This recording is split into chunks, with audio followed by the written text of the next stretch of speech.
Looking at your Fargo Moorhead West Fargo real estate update for the month of July. I'm John Hagan, eXp Realty. Overall, June wasn't exactly what we wanted to see. Inventory was up, which was great. Sales were down, prices were up. Thought hopefully prices would even out a little bit, and days on market is higher than it should be. All right, so looking at our inventory, we're up 10% from last year. Big jump, which is what we want to see. We want to see inventory rise, because that will help with the demand, and in time help with the high prices. So if inventory is high, it meets demand, and prices won't go up. If interest rates drop too soon and our inventory doesn't rise, then demand will go up and take away at the inventory, which will cause prices to rise faster than we want. It's all about timing and demand and supply. New listings is down 5%, so new listings adds to that inventory, so that's down 5%. Normally June's a good listing month, one of the peak months. Usually May is the peak, but this year we're down May and we're down June. So hopefully we can get more listings in July, maybe August to have it be some inventory for the rest of the year. Median list price, so this is where houses are starting at when they hit the market, or right at the same median prices last year. So that's good news. People aren't getting overly anxious about what the market's going to do with prices. People are starting to see that the high interest rates are affecting prices. So maybe they list a little bit lower, not too anxious when they first list their property. Now looking at sales, down 15% from last year. That's a big drop, especially when June was our peak last year. So a drop below our peak.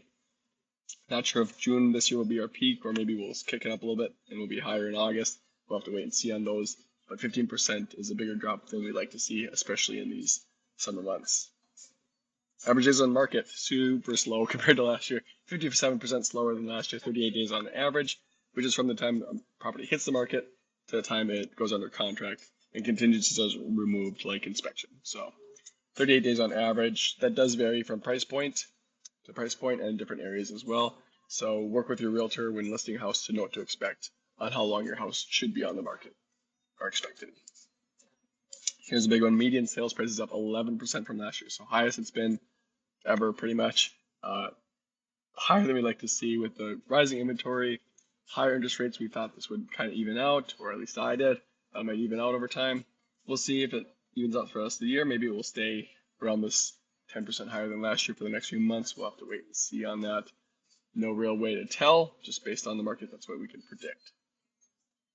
That's your market update for the month of July.